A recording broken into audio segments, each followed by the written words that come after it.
السلام عليكم ورحمة الله وبركاته. كيف حالكم؟ إن شاء الله تكونوا بأتم صحة وعافية وراحة بال يا رب العالمين. اليوم يا خواتي أنا بدي أعمل معمول بالتمر، إن شاء الله يا رب بيعجبكم الفيديو. أنا عندي 3 كيلو سميد فرخة. شو يعني فرخة؟ يعني سميد ناعم جدا جدا جدا. إذا ما قدرتوا تجيبوا سميد ناعم جيبوا سميد وسط أو خشن واطحنوه على مطحنة السكر، يعني المطحنة اللي بتيجي مع الخلاط نطحن فيها البهارات والسكر. بس إذا انتوا كنتوا طحنين عليها بهارات اغسلوها كويس ونشفوها، وياريت تعرضوها للشمس عشان تروح منها كل ريحة البهارات، لأنها ممكن إذا انت طحنتي السميد ورا البهارات بتعشق، بصير يعني ريحة المعمول كله بهارات. بسم الله.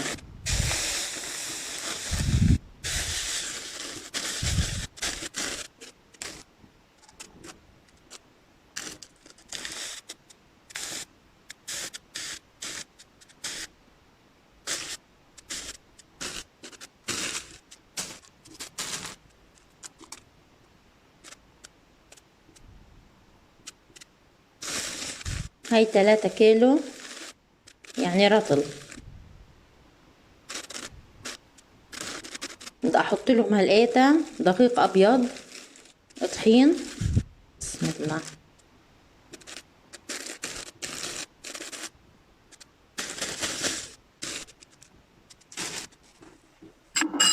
بسم الله.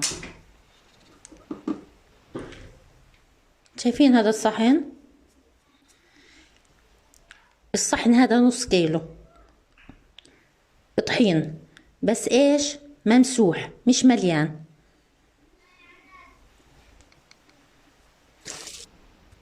هاي صحن، وهاي كمان وقية سمسم محمص. انا بحب السمسم كتير في الكعك.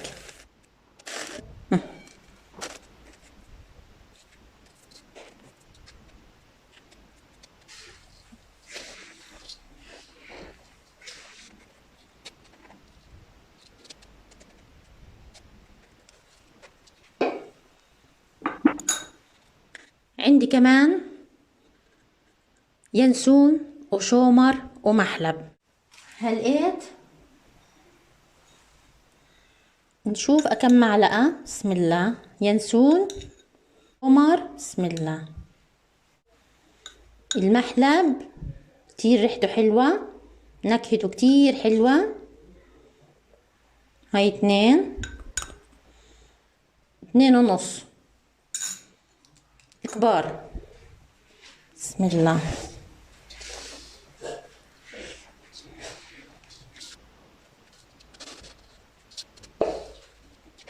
إذا انت حابة تحطي مسكة حطي 3 حبات من مسكة، طحنيهم مع معلقة كبيرة سكر وحطيها.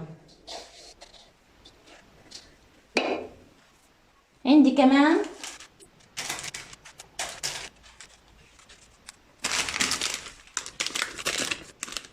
فانيلا 5 باكيتات. بسم الله.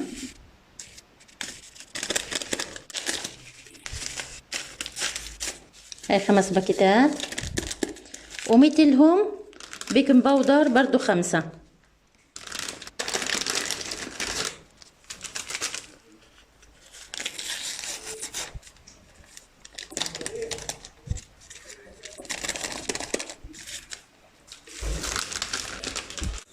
هلقيت يا خواتي بدي لرطل السميد كيلو سمنة ونص كيلو زيت نباتي.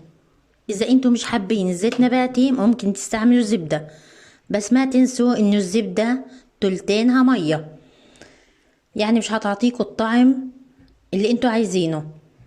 انا بفضل انه تحطوا كيلو سمنة ونص كيلو زيت نباتي. بس للي ما بتعرف قديش الكيلو او ما عندها ميزان توزن السمنة، انا عندي حل إلها. شايفين هذه العلبة؟ هذه علبة الصلصة بيونير. شايفين؟ هذه العلبة نص كيلو دهن، إن كانت سمنة أو زيت نباتي أو زبدة. العلبة هذه نص كيلو، يعني أنا هلقيتها بدي أحط 2 من العلبة هاي كيلو، وبدي أحط كمان واحدة زيت نباتي. شايفين؟ سهلة جدا للي ما عندها ميزان ومش عارفة قديش في العلبة.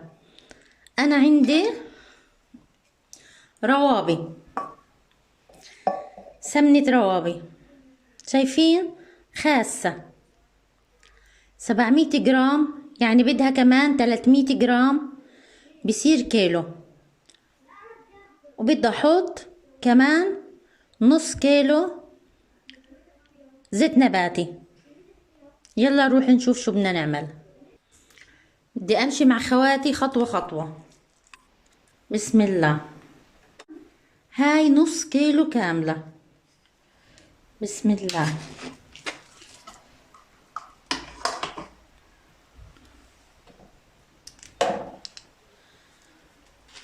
تطلعها في المقلة.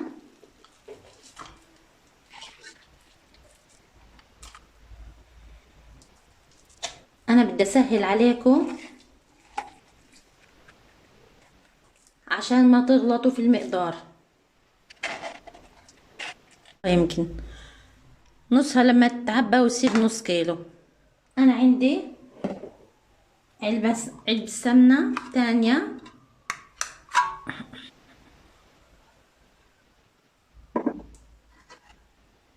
اكمل عليها. طلع سيدنا محمد. بدي اخدها على النار عشان اسيحهم، بس ايش ما بدي اغليها، يعني دافية جدا. واذا ساحت وضل منها شوية مش سايحة مش تأثير، بطفي عليها الغاز. بسم الله. بسم الله.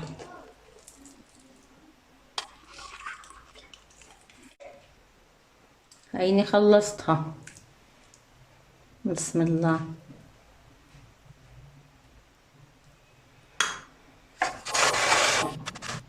لقيت اجا دور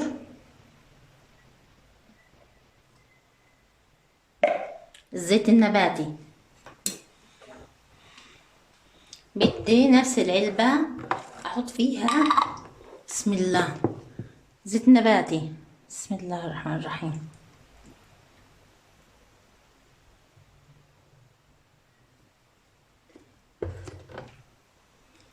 بسم الله.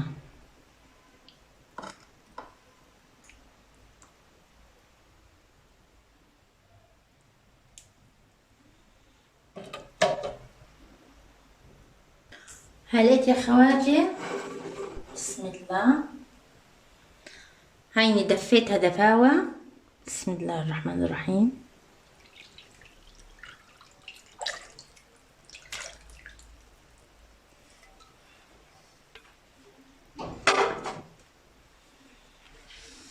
بسم الله.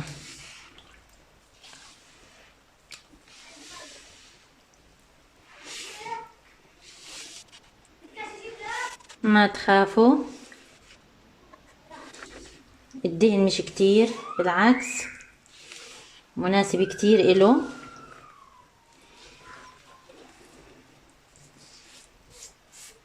أنا خليتها على العين الصغيرة، وطيت الغاز عليها. بسم الله الرحمن الرحيم.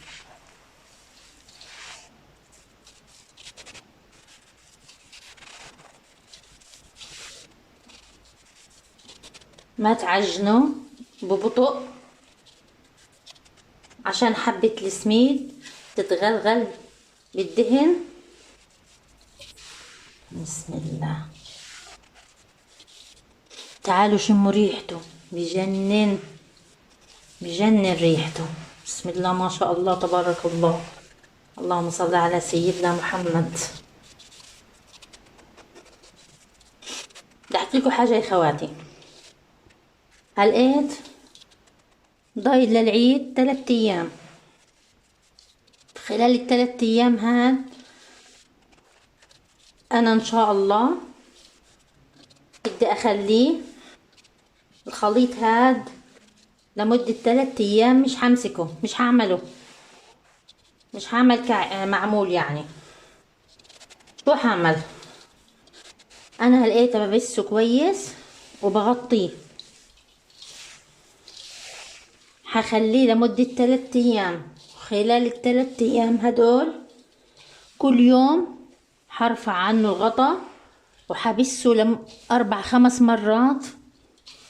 كل يوم 4-5 مرات حبسه. ليش؟ تتفتح حبة السميد، تعطيكي هشاشة مش طبيعية. بسم الله ما شاء الله، بسم الله ما شاء الله، تبارك الله. اللهم صل على سيدنا محمد.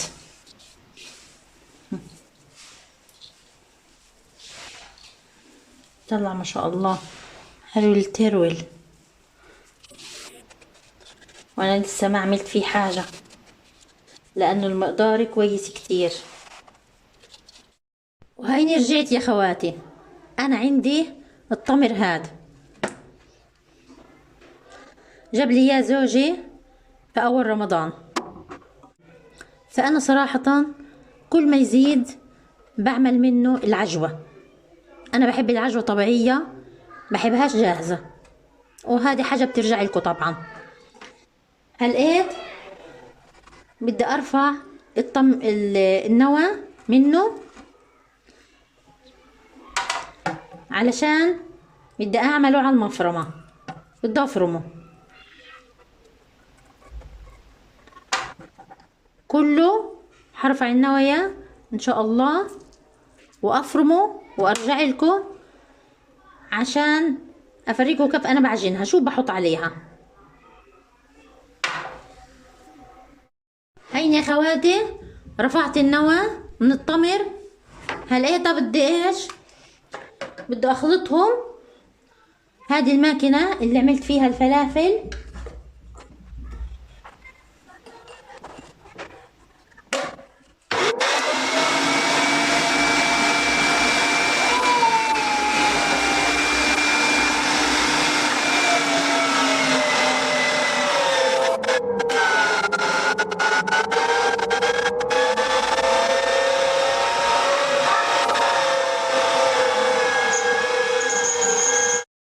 هيني يا اخواتي فرمته ما شاء الله عليه، تبارك الله ما شاء الله. الكمية كبيرة، عشان كده اول حاجة بسم الله بدي احط لها معلقة سمنة كبيرة كتير، لانه الكمية انا عندي يعني كبيرة كبيرة. بدي احط كمان معلقة صغيرة جوز الطيب. بقية المعلقة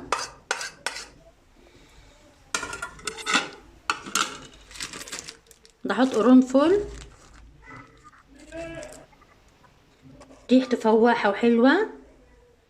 بدي احط نص معلقة صغيرة حتى بدي اخلي ربع معلقة يعني حطيت. كمان بدي احط سمسم بسم الله.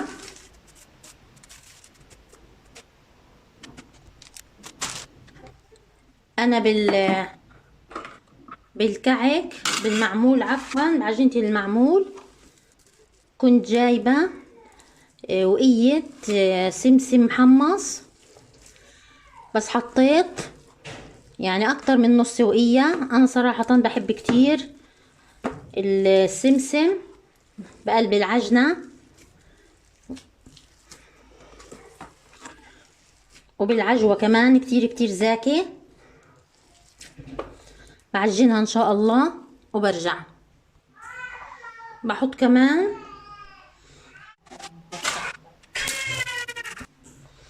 بدي احط كمان معلقة صغيرة الا ربع قرفة. شايفين يا خواتي؟ هيو إله 3 أيام مبسوس. خلال ال3 أيام هدول كل يوم كنت أبسه لمدة 5 مرات. هيك بدي أبدأ أعمله. هلقيت يا خواتي أنا دفيت، حطيت مية شوية على النار، مية حلوة، خليتها دافية. بدي أعجن فيها المعمول شوية شوية، بنزل. أنا بدي أخليها لينة وفي نفس الوقت بدي أخليها متماسكة. هيني خواتي كورتها بعد ما حطيت لها السمنة والمعطرات اللي حطيتها. هلقيت شايفين كيف طرية ما شاء الله. لما تلاقيها بدأت تنشف حط عليها شوية مية كمان.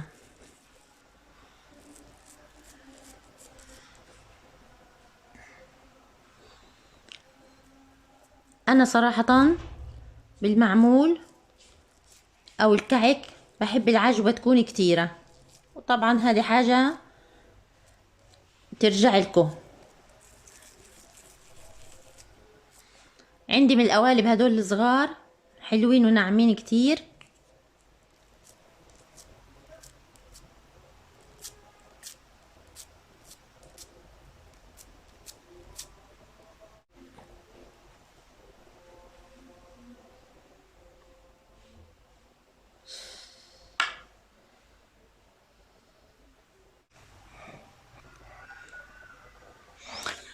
هلقيت شو بدي احكي لكم يا خواتي. بدك تخبزي المعمول او الكعك على نار متوسطة، اياكي تعمليه على نار واطية او هادية. اذا عملتيه على نار واطية حينشف معاكي ولا بيكي ولا بشغلك.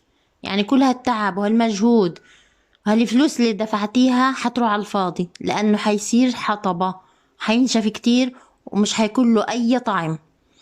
اما لما تعمليه على نار متوسطة بياخدش معاكي وقت، 10 دقايق ربع ساعة بالكتير، وبتلاقيه ما شاء الله عليه. اول ما تشوفيه من القاع شقرة بسرعة نزلت صينية تحت.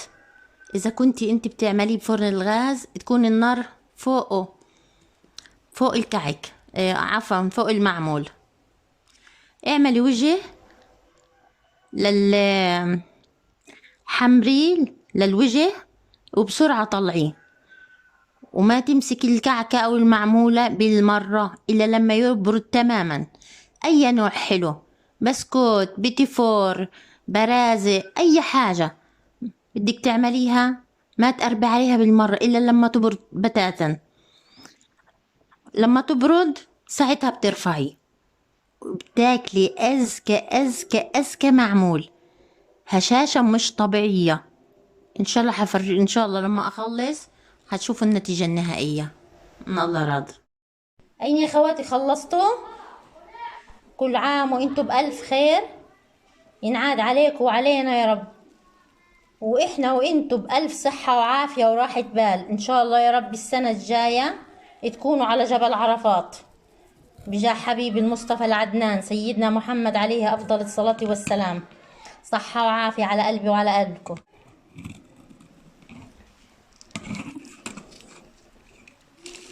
شايفين حبيبي؟ كل عام وانتم بألف خير. السلام عليكم ورحمة الله.